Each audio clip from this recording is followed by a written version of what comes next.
chairs out there.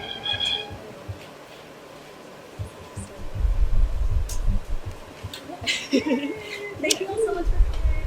Yeah, thank you. Yeah, thanks for coming. So I'm just gonna explain this event a little bit.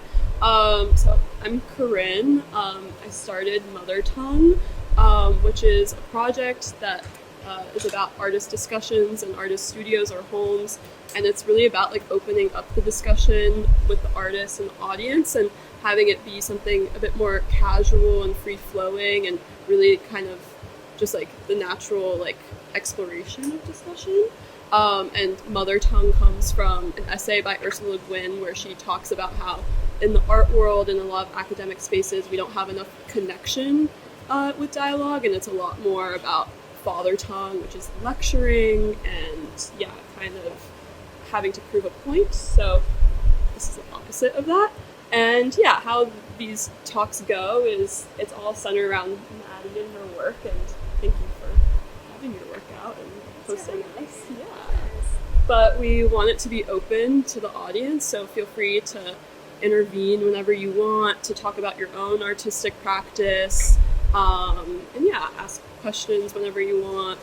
You can literally just start talking, or you can raise your hand if you feel more comfortable doing that.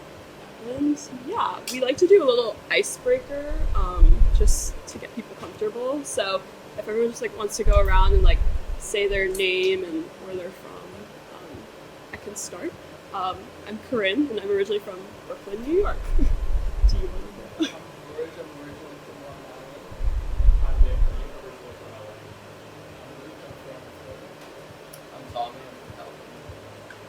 Asha. I'm from New Jersey. I'm Kate. I'm here from Ukraine. I'm Shubha from China. I'm Riley. I'm from Brooklyn.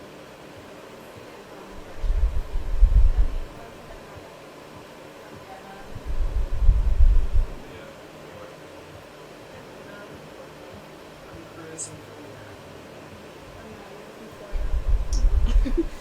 And if you want to give a little introduction about you and your work. Yeah, absolutely. My name is Maddie. I am originally from Florida, Southwest Florida, and I moved here about 6 years ago to study at FIT. Fine arts. Wasn't sure what I would be doing at that point, but I've kind of locked in on painting, at least at the moment, for the foreseeable future. I'm also really into bookbinding lately, so you can see a couple books I have set up that I've been recently working on.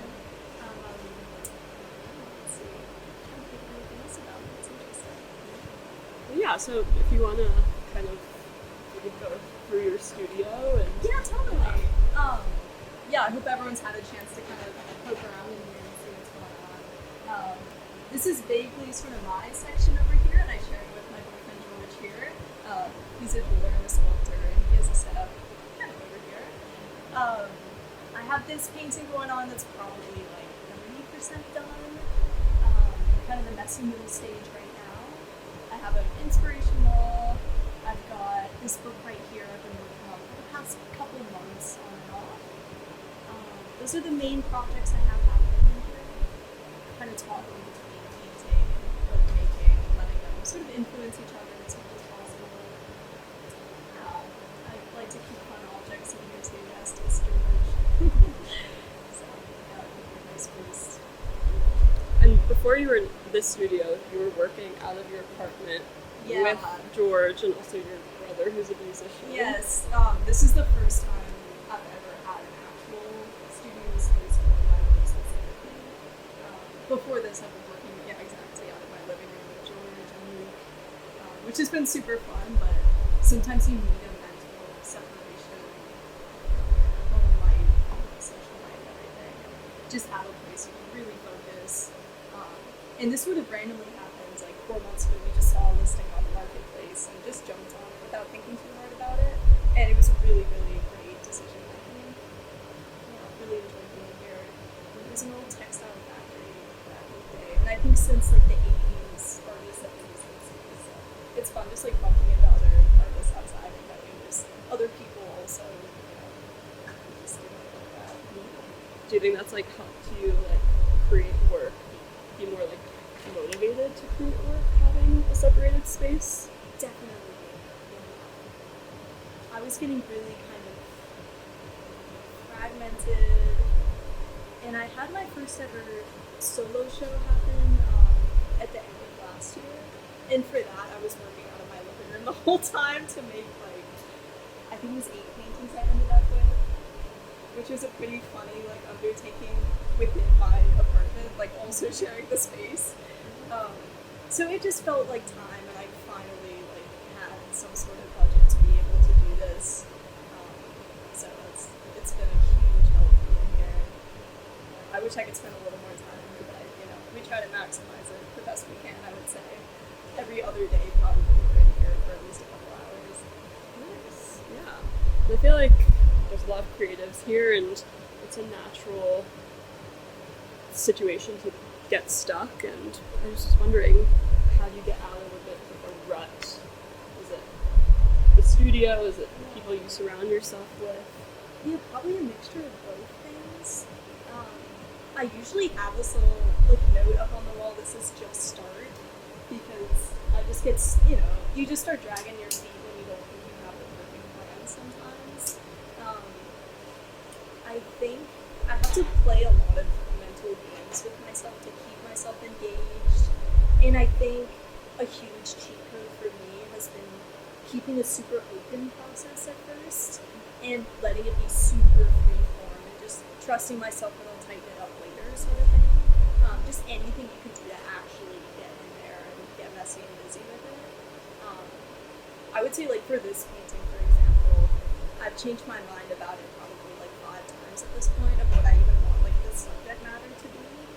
And it started as like an aquarium scene, and then I got a little bored of that and I pivoted and I wanted to be like this vampire massacre scene. And after that I just wasn't sure anymore, and I was like, George, what should I do with this thing? And he kind of suggested we were looking at these images in a book of like ballerinas dressed up in military outfits with like guns, and it's really beautiful. And that kind of led us to think about maybe like a football scene. So at this point right now I'm thinking about it like these 2 girls sitting on bleachers, and in the distance there's going to be like a mixture of it being football players but also looking like a war scene where people are destroying each other. So that's where this one is. And that's usually how it goes, is just my mind changes at a million times, and it's fun for the residue of the previous idea to still show up in the new idea. I think that's a huge part of my work.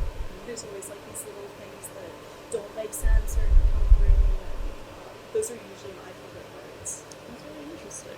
Yeah, kind of like a fingerprints that Yeah. I don't know. No, yeah, totally. Just very slow build up, I would say.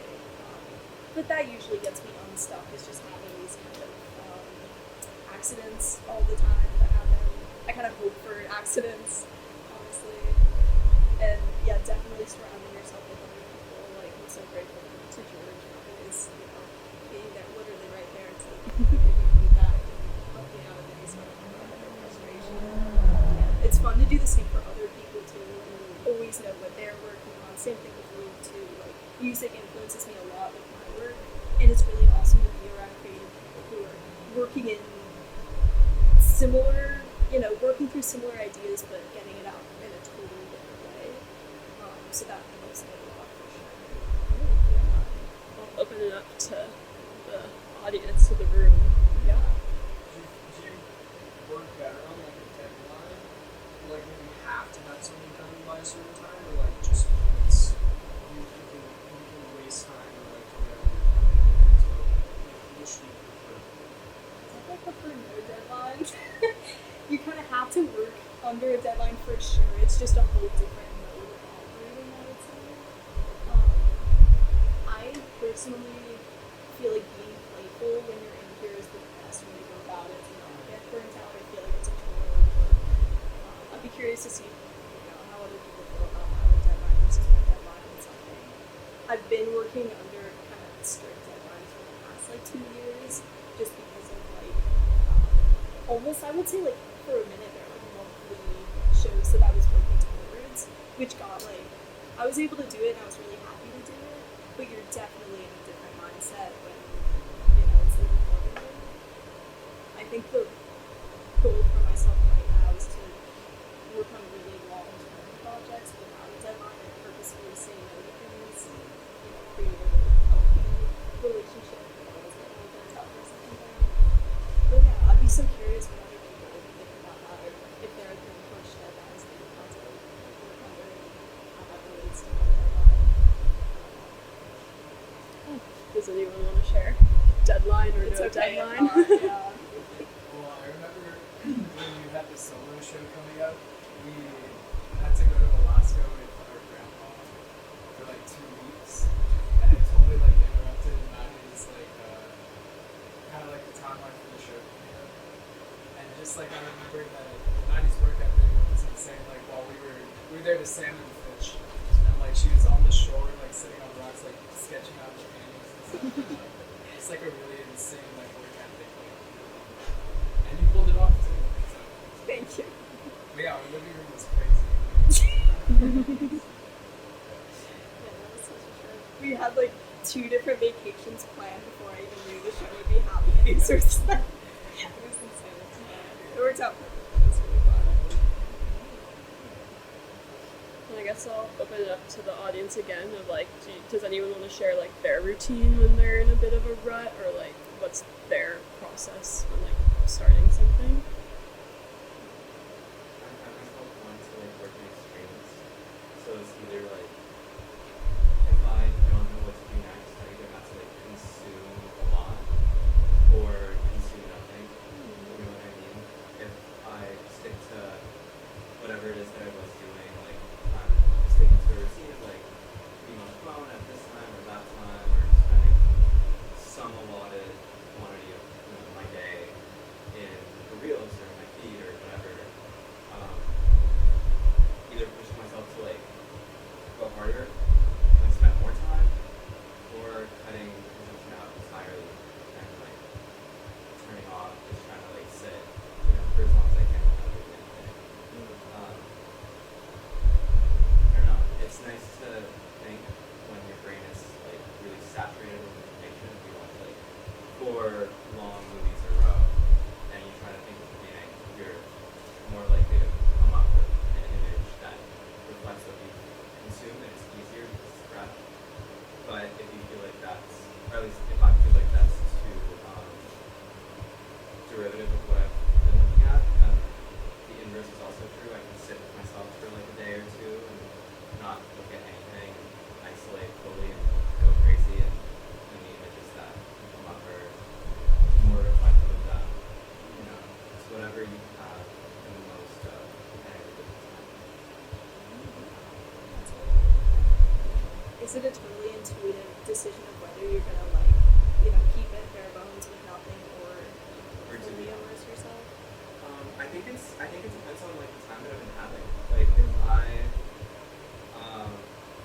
don't know, lately the trend has been like consuming a lot.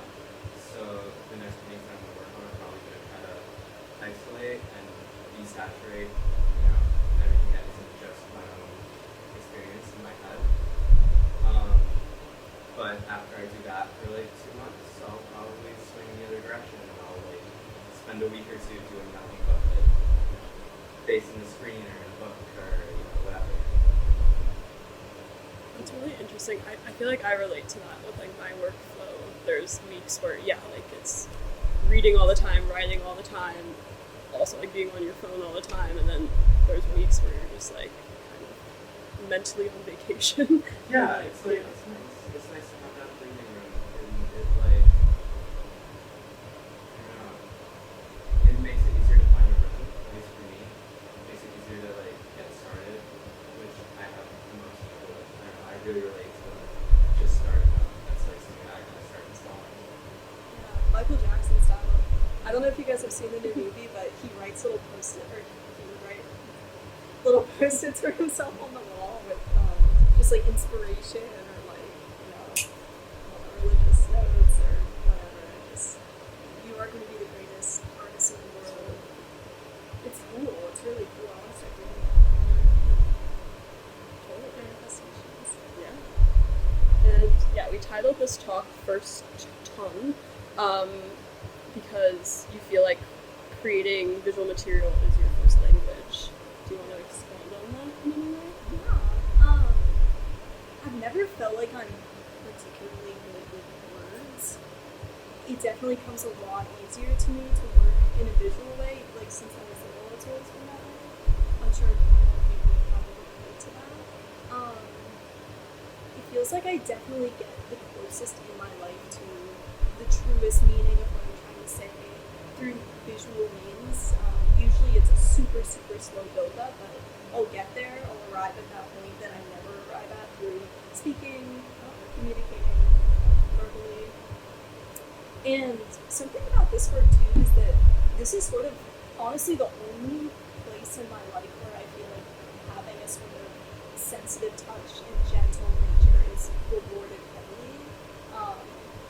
Just in how gratifying it is to see myself like create an image that's so strong that was made just by like showing up over such a long period of time and being so like gentle and loving towards it. Whereas like living in New York, everything else is kind of the opposite. It feels like you really have to assert yourself.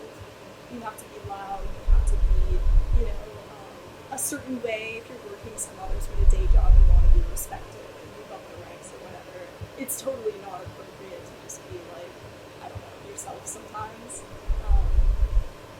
So I think that this is the most rewarding space I can keep making for myself. Throughout my whole life, I know I'll always be coming back to this, whether it's painting, drawing, sculpture. So that's sort of what I was meaning with the title of the talk, I think. Interesting. Does anyone have any questions or comments on that, or can relate to that thing? A visual artist, or opposite, someone who writes or works a lot with text? Yes. I mean, I feel like I not know how to use language and not connect with language in the same way, and like, I found it always found it really frustrating that I can't like put what's in my brain into words, but like that always comes out in image, and I think it's a really cool thing to like kind of be able to make like a snapshot of what the inside of your head looks like after when you're feeling in that moment.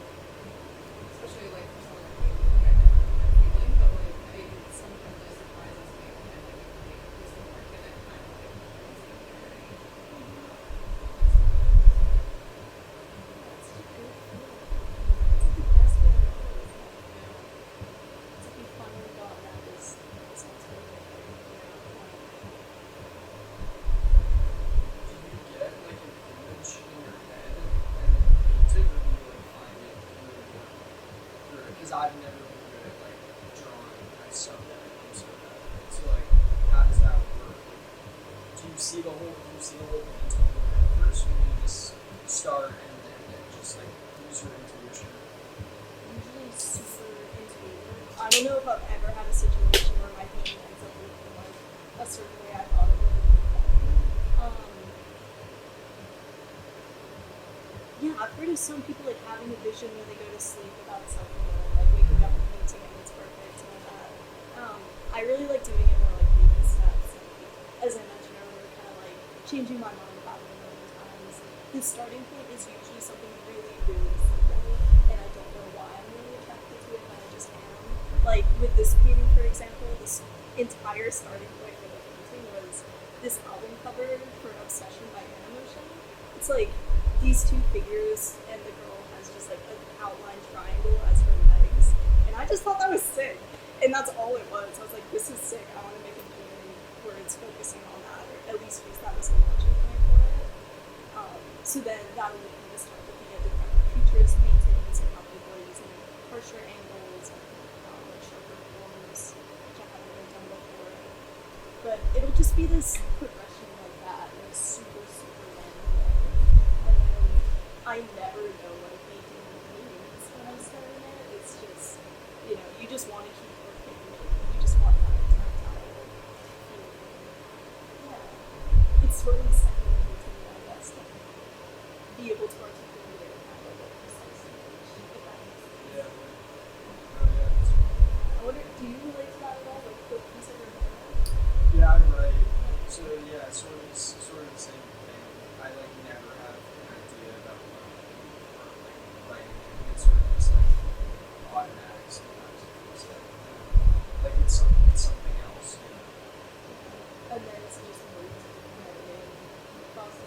Yeah, and then you sort of like, I sort of like figure out what it is that I'm trying to write, and then I can go back. Like, I don't get people that like see the whole thing in their head, and then they just all they have to do is just write it in. Or like a song, like Paul McCartney is like, I heard the entire song and I just made it. It's Yeah, like that bullshit. doesn't make any sense to me, but people are different. That's why I was asking.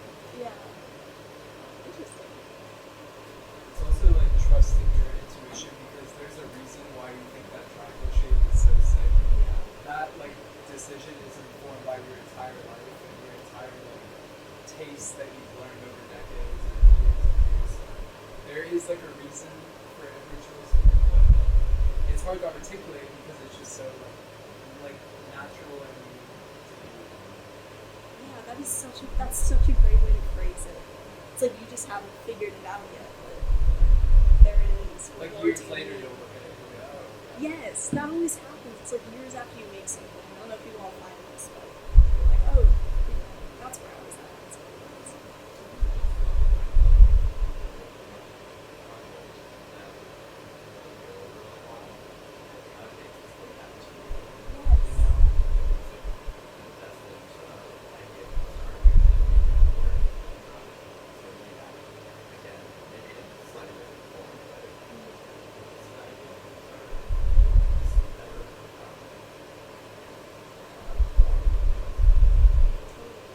Yes. I like it so much better when it takes you when it comes back to you.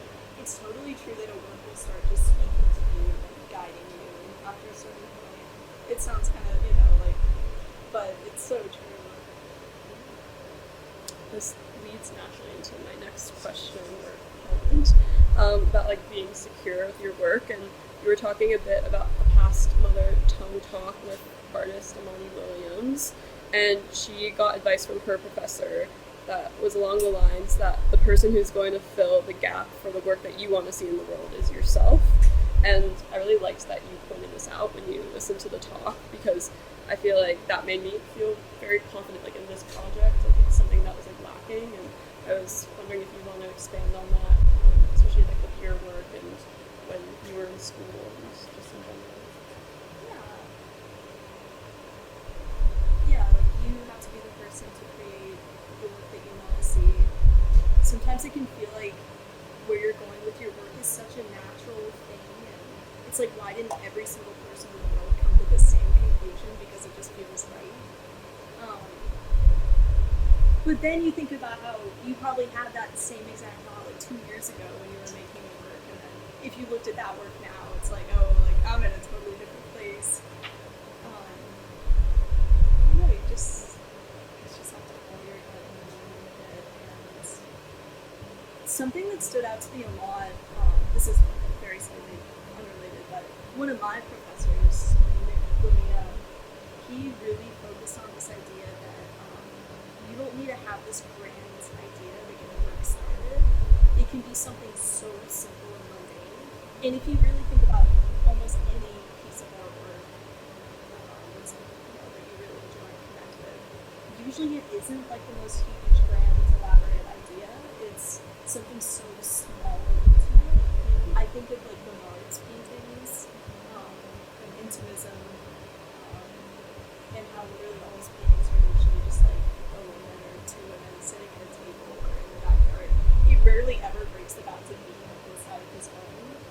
But those are just like mind-boggling paintings to me, and they have such a sensitive touch, and they're so evocative that I just kept coming back to those paintings for almost like 6 years now. And it's like the simplest subject matter of all time, but you can really just focus on the way that you're going about creating things, and there's so much more to it even if you can find something about it, subject matter.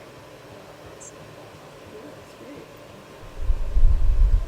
Does anyone want to add to that? Of, yeah, kind of simplicity. Oh no, simplicity or yeah, creating work that you don't see or any of that.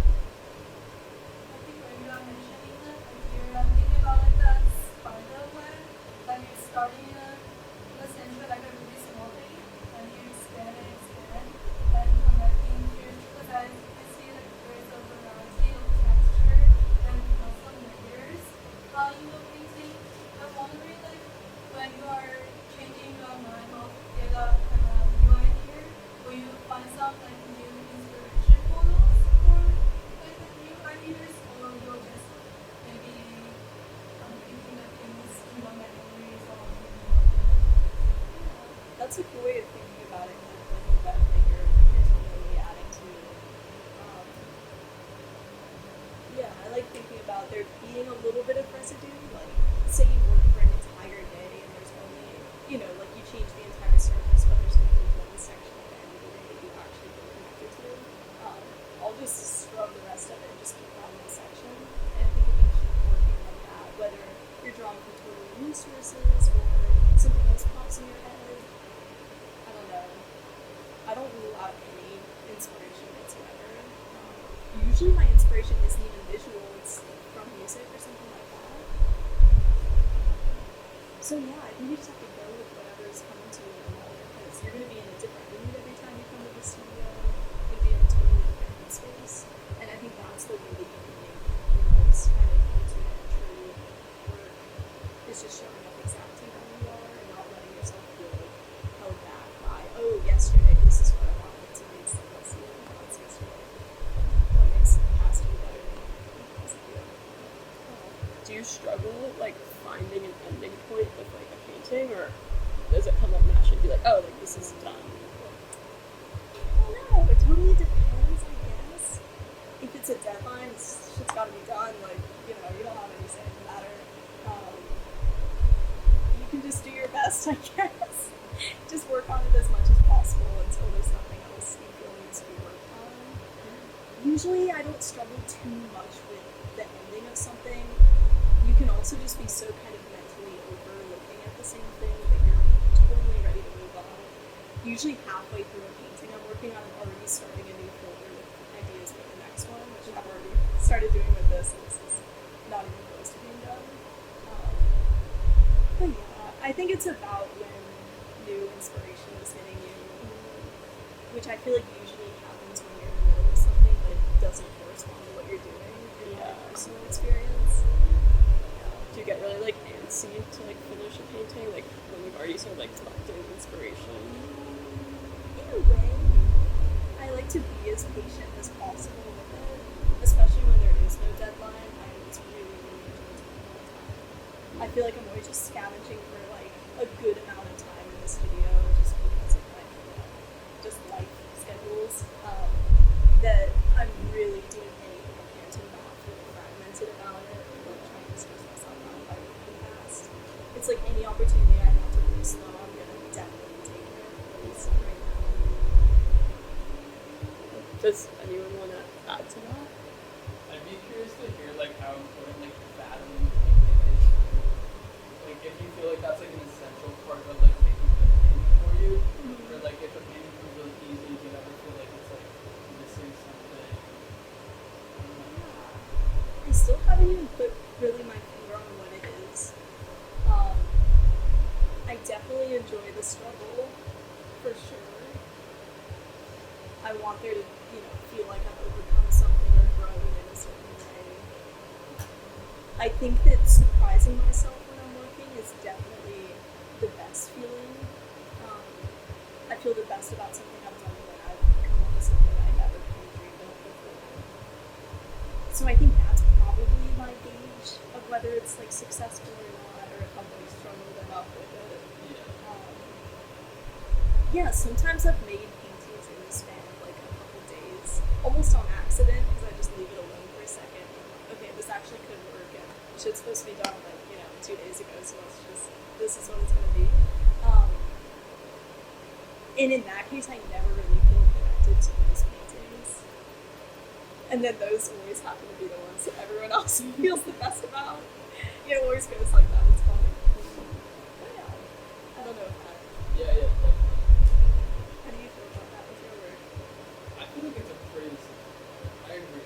Yeah. Sometimes when they do go too quickly, it's like almost overlooking your life. Yeah. It means more to you if you like stress about it and like beat yourself up about it. It becomes Totally, it's a relationship that you're building with this other thing. And you have to spend time with it, and experienced every emotion possible to actually feel like you've lived with it. Yeah. Do you ever get nervous to like share a piece that like you really love, you feel like really connected to? Is there like a nerve-wracking like, ooh, like now I'm gonna show it to like the public? For sure, there's always different nerves happening, different levels of knowing like where you're showing it. You can never really expect what's going to happen when you put something out into the world. And I've been kind of dabbling with like gallery settings for my work for the past couple of years, and I've had some really, really like wildly different experiences with that. And I think the most important thing, honestly, is just looking out for yourself in those situations and making sure that you're not going to let other people's set of values influence how you were feeling about your work beforehand. Because people critique your work based on their own personal set of values. That's just how it is with everyone, whether it's either negative or positive. And it can be really easy to let that get to you and change the way you're thinking about your work, especially when it's someone you feel like is in a position of power over you, say like a gallerist or something. But usually they're just looking at how much money they can make off of you, or they have their own certain mindset about it, whether it's positive or negative. I've had wonderful experiences too. But yeah, I think just holding on as tight as you can to how you felt about it before you showed it can be really helpful, especially if you want to be on a sort of gallery path or something related to that. Yeah. Every once in a while, it feels awesome when people do really resonate with it. And I love hearing specific feedback about parts of a painting that were read and it's related to somebody. Usually I really just love talking to other artists about work. That's always the most fun, because they're really in it.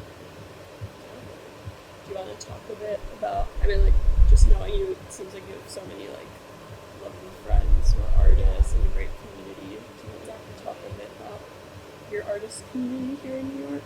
Yeah, totally. Let's see. Oh gosh, and I have been showing together for a long time. It's so good to see you here. It's really fun to watch other people kind of grow with you. George and I have such a close relationship between our work, I would say, and we've even worked on projects together at this point, which was always so much fun. Like that lectern stand with the book on it.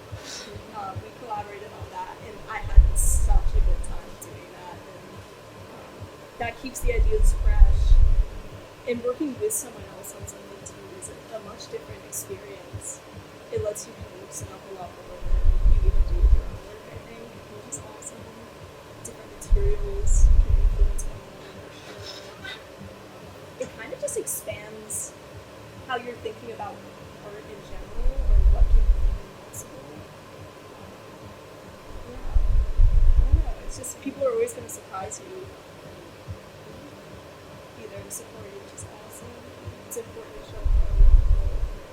It's probably the best thing that we have in New York. It's one of the major highlights being here. Does anyone want to add to that, or does anyone have additional questions for Maddie?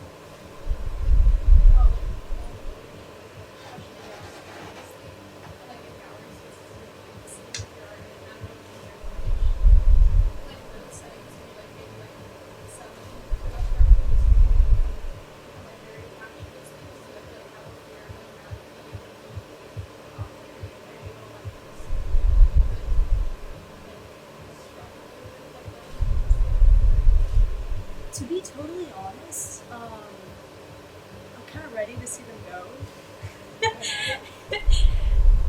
There's a lot of different factors that play into it. Usually when a work is over a year old or something, I'm very excited to send it out, and just focus on new stuff. I think it's honestly, besides the obvious benefits of selling work, I think something else great about that is just letting yourself be detached from your work and just getting it out of your sight, moving forward. I think it's a healthy thing. Or maybe I just haven't made work that's good enough yet to, feel so strongly attached to it. That's how I think about it. What about you?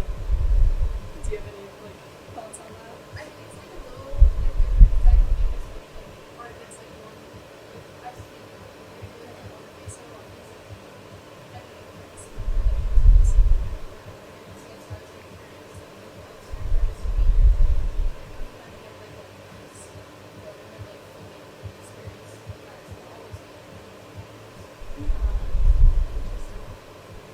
something like this lecturing book set with George, like we were talking about whether we even wanted to maybe put it up for sale when we were showing it, but ultimately something like that, I think I would not ever want for whatever reason, because it's just special in a different way. Do you feel like there's a distinction between things that you make for yourself and things that you make for the world? Be honest. I try not to ever make stuff that I feel like is for the world and not me. I think at that point, I'd feel like I'm losing it a little bit, like I'm losing my sense of self, and I need to make sure I'm putting my own like kind of playful nature into what I'm making and have a real passion for it. Otherwise, it becomes work, and like, why on earth would you want this to be your work? You know, this isn't the industry to be making work that's not fun. I feel like. So in my head, I feel like it always has to be very personal. Maybe if it was something not attached to my name, it's just like purely for the sake of like supporting this practice, I could see that being the case. But for the most part, with my own paintings, I think I always wanted to be like myself first. That makes sense. I don't know. What do you think about that? Lately I've been like, I've had this thought in my head of creating like a secondary practice in which I figure out kind of like something that I like doing, but something that isn't necessarily something I'm doing like, because when I paint, I make paintings that I hypothetically want like in my room, and that's kind of how I go about selecting what images I like, my taste, you know, and they don't end up in my room, they end up, you know, in the basement or someone's house, hopefully, but there's part of me that's like, this is a little bit less sustainable than I need it to be, and I do need to support myself. Yeah. So I'm thinking about like different avenues in which I could like continue to create, continue to use the skills that I have, the craft that I have, and continue making things without getting like swinging all the way to like corporate. I don't want an illustration job, but I need to like make money and pay medical bills and shit. And it's like, I don't know. I could be really vulgar about it. If there's an audience out there that wants me to draw feet, I'll draw feet. You know what I mean? It can be anything at all. But at that point, it's less. It's like I'm not making this for me. I'm making this for like. I know there's a group of people that want this. I know I can do this for them. I serve much. Yes. Yeah. I don't know. Do you feel like that is like a break between fine art and then this kind of other more commercial thing?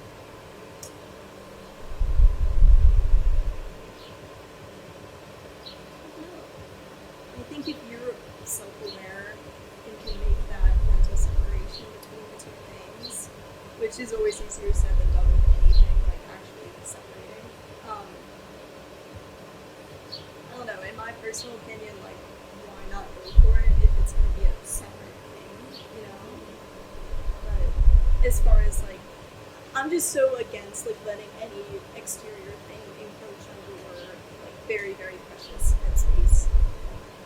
Anything that makes you stray away from what you're really wanting to do and what you feel is essential to you, I feel like is a sort of poison.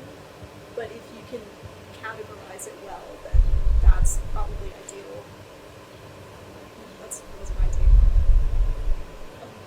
I would be interested in hearing your opinion on this, Ona.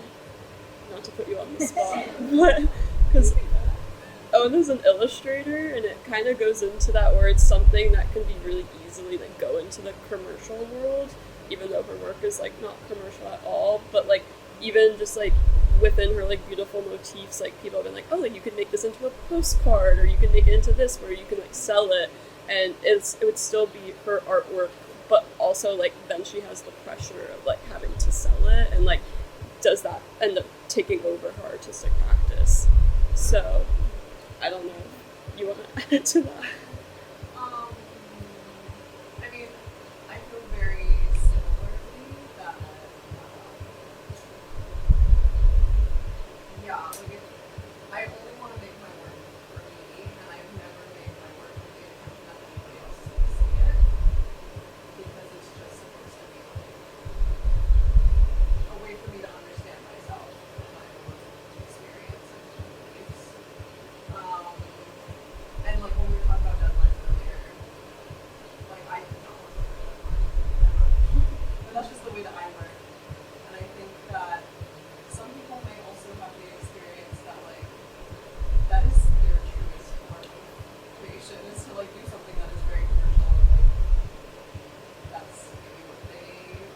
lot of like enjoyment out of like, but yeah, just like for me personally, I'm very much on the same page with you. It's a very sacred thing. I very much view art making as like a religious practice, and I think if you go into like the commercial side of it, it can get strange and ridiculous. But some people are able to prioritize and if that works for them, you know, I think it's just like a teach their own. I think I'm a commercial designer. I'm a designer stitcher, so now I work as a stitcher, working for brand corporations, but I also some work nationwide. And I feel like it's definitely not 100% comparable to other forms of art, but at least for myself, it's given me such a clear understanding of what I want to do, bringing in things that I really want to do. Like now whenever I do, like I make courses, so I make courses for like performers and things, and I have made a lot of things that I didn't like, that I was never just with my free time. But then like when I do actually have the free time to make something for myself, I feel it's so much clearer for me when I do something than it used to be when I had all the time in the world to make whatever I wanted to do. And I mean, you have to get to that, or you get to try to get to something else. I mean, it's so different. Sewing is a lot more utilitarian, so it's easier to mesh with and stuff. Really useful. It's very much perspective change. Totally. Another thing I think about or like been considering right now too is I also do like designing and stuff like that, and I have my own practice that's like connected to my name. You know, like pieces that I feel very strongly about that they make me they feel cultural to me in the way that I do them. But I also wonder if it's useful to like have a different part of my practice, which is like could be designing things for manufacturing and like whether or not that would be attached to my name or still consider like creative branding or like offshoot thing. And just be useful as like a way to support my manufacturing too. Yeah, it's like we all obviously developed these very specific talents that could be applied in a different way that would probably, make it a lot easier to do what we really want to do. Why not go for it? It's just always, any way you can protect yourself from doing so, I think is a really important thing to keep in your mind. Yeah. But I know you just got here, but you would have so much good insight on this too, because he does incredible sewing work and fashion work, and your own personal practice, I feel like probably influences the work that you're doing and ideas you're providing to these other artists. And I wonder if it works the other way for you, where artists like your series or anyone you're working with is inspiring your personal work. Yeah, I feel like it's hard to separate. I feel like it's hard to figure out just how to figure it out. I feel like if I'm lucky in that if I full-time job, like I feel like my job is part of my research, whereas I feel like a lot of artists, I mean, I don't speak for myself, but like I feel like some artists feel like they're in a full-time job that isn't necessarily focused on their practice, or don't feel practice appreciated for it. And I feel like even if like it's truly making it in many ways all like the most inspiring, there's always at least something to do. And I feel like it's important to just stay on it, because if you're gonna spend your time doing it, you might as well enjoy it. I know we were going to touch on that anyways, in this experience too, but like mundane life activities, like balance between these two things. Yeah, do you want to go into that? Yeah. Of your what do you feel towards like mundane activities? Like how does that feed your artistic practice? Just financially, that's it. Yeah, my job that I have right now doesn't have very much to do with finance, paintings, and fragrance. And I mean, the only way I'm able to even have a studio is because I have that job now. So it's, kind of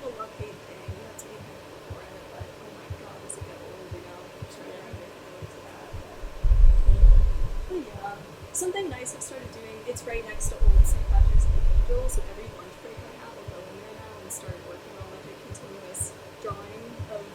I want to do eventually, well, hopefully not here for that long, but do just like kind of every corner of the cathedral with pen, just kind of on paper. But it's like I don't know. I'll just try to find any little thing I can to make it with it or make it feel related to what I actually want to be doing. Do you feel like you're an optimistic person when it comes to like that? Because like, for example, like I also have a job not related to my practice, and this past year I've been like starting a lot of new odd jobs and like temp jobs, and like I always like try to look at like the bright side of like, okay, like yeah, it's an hour commute, but now I can like read on that hour commute, or oh, it's an hour walk, but I get my exercise in, and like I was wondering, is it easy for you to like find those like happy things in like a not so ideal situation? Yeah, it depends on the day, depends on the week. It always just depends how much time I've had to be in here. If I haven't been in here for like a week or something, I'll start to go absolutely crazy and get a much more negative attitude, I think. But luckily I've been able to carve out time, and George has too, just like being in here as much as I can, even if it's like 2 hours at a time after like the most brutal shift of your life sort of thing. But yeah, you know, what can you do? It's rite of passage sort of thing, I guess. Yeah. But yeah, that was also a really fantastic thing I related to about even when you're doing something your heart's really not in, you can at least get that perspective of, okay, I do not want to be doing this the rest of my life, and let's, you know, make some stuff shake to, you know, like get stuff in motion of what I really want to be doing to, you know, cut this out. Did you find that you're more productive, or that you're trying to make changes based on like if things are going really well outside of your practice, or if things are going poorly outside of your practice? You know, like from a job that you love that you're doing, like would that influence your ability to do a job that you're not somehow, or do you feel that like you're able to stay pretty consistent with how much time and like energy you put into Like, for the most part, somehow it balances out, but you're always going to have different, like, attitudes, I guess, like, if you're in a really bad point in your life. Honestly, those points in my life, I've always felt very, very drawn to painting. That can almost be a stronger force to be in here than, like, the high points in my life. It totally depends on the day and when, I guess. I think both can work well, at least in my case. But definitely like negative emotions can propel me pretty hard into wanting revenge, wanting the best work I've ever made, I guess. I think for me it's like kind of like the extremes, like I'm like really creative and like doing all my own work when I'm either at a really low point or a high point. It's like that middle point that's like the worst, where you're just kind of like, okay, like yeah, my life is fine, and now what? Yeah, I don't know if anyone else can relate to that. Yeah. What do I have to say today? It's like nothing. Yeah. Exactly. Yeah. Does anyone else have any questions or? Art, like earlier in the talk, and I'm kind of convinced I'm a fan of the art. Also, I really like all of their work, and I feel like this ties really well into what you're saying about like that kind of middle ground where you don't have as much to like say or externalize, and you're kind of like this, I guess in a gray, right? When I think about their work, I think about like the kind of banal genre of it, right? Very day to day, everything's super typical, you know. Someone's taking a nap or like sitting down, or maybe I'm thinking of either of the things that there's this painting in that of like a woman in the shower. She's like getting out of the shower. And I feel like I want to ask you briefly about this, because for me, today is defined very much by like saying something of like, I guess, superimposed value that maybe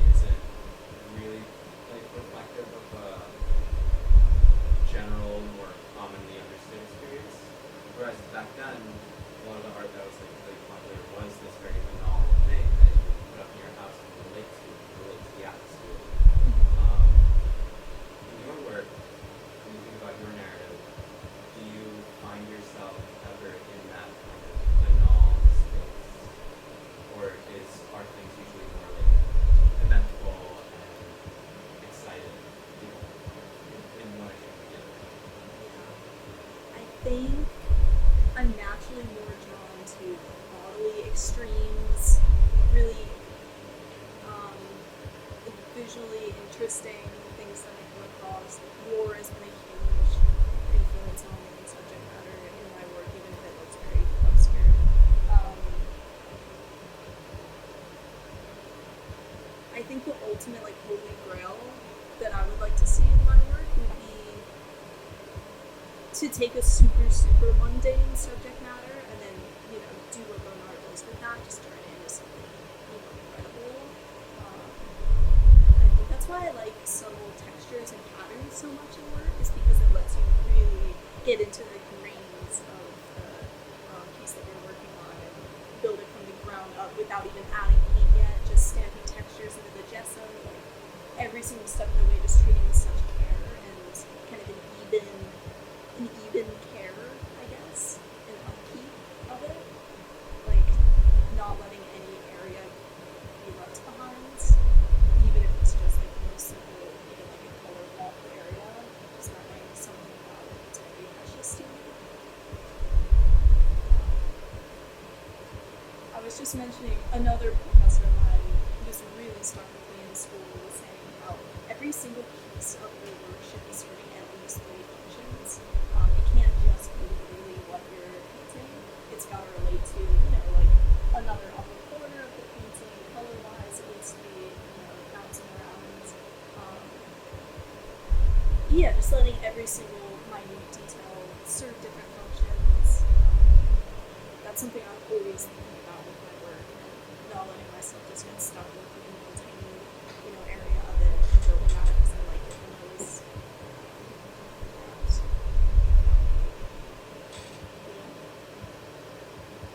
Do you want to talk a bit about your books and the books that you Oh, made? yeah. And maybe George can show the sketchbook that you made him, which is so cool. Thanks. I've been really into bookmaking lately. It started off as gifts for other people. These 3 books here I've made for George because he'll fill one up and I'll, you know, make another. This one right here with the kind of orange frame on it is an eggshell lacquery technique where I started with book board and then started sculpting up on top of that with different stuff like foam clay, epoxy clay, and then eventually covered that in acrylic paint. And then I'll lay these hollowed out eggshells in certain ways to make it more of like a representative scene on there. I've just been really into bookmaking and getting a little more sculptural, I guess. I've also been having the idea of like sculptural frames for my paintings. That's what I'm building up to. It's been so much fun. And just trying out different materials. After I had my solo show at the beginning of this year, I was feeling a little bit burnt out from the work that I made in a very short amount of time. And I think that messing around with different materials really helps to get you out of a rut like that. So I think that's when I started kind of honing in a little bit more on bookmaking. That's great. Yeah, and it's such a natural partnership now. Artists have been doing forever, painting and bookmaking. So it just feels really cool when time's up. And I'm working on a bigger series of those right now. I thought I would be much further along by the time this talk rolled around, but I'm still working on the first one right there. But it's going to be at least 10 of these different sizes. I want them to be sort of cases for prints of my paintings that I haven't made yet. It's been a lot of fun to work on. It's super slow during the process. Totally different kind of language, but I wanted to feed into the work I'm doing in different languages. So it's been a lot of fun. Great. So we're approaching the hour, so I think we're going to wrap up, but does anyone have any last questions, or is there anything you want to talk about that we didn't touch on? Maddie wrote beautiful notes for this talk, so Thank you. there's a lot that we could talk about more about. The only thing I didn't bring up was my romance. I was literally going to ask if you wanted to talk about that. I've just been really heavily inspired by my romance for a really long time. And that's honestly like the number one thing that I draw from in my work. Is just their energy and just how raw and excited their work ethic was insane, and I'm fresh off of watching their documentaries, so it's just in my mind right now. Something I really enjoyed from the documentary too is the lead singer Way. He was saying when they were asking him about the mission of the band, he was saying how, you know, we're all just guys who are messed up in one way or another, and it's as simple as that. We just want to show you that we can overcome whatever's going on in our life and inspire you to do the same thing. And I think with painting, so often it's like you're led to believe that you need to have this really, really crazy, detailed mission for your work, and you have to change the world. I don't know. Like, political art doesn't really do it for me. I would, if you want to make a difference in politics, I don't know, I feel like maybe pursuing something else might work out better, I don't know. I've just never really been drawn to, like, trying to change the world in that way with my work, like, concrete action sort of thing. So I'm really inspired by their approach to making work. It's just them being able to show up every day and work towards this goal and inspiring other people to literally just function and make what you want to make and put out what you want to put out into the world. I think it can really be as simple as that. And I think it can be the most free and fulfilling and playful for yourself when you approach it in that way. So, you know, if I had any, like, advice or any mission of my own right now, that's what it would be. It's just, yeah, it doesn't have to be grand. You don't have to know what you're saying. Just go for it. And as Luke was saying earlier, most things will click later on. Yeah. I feel like that's a perfect ending. Thanks. So, thanks, Maddie. Thank you so much.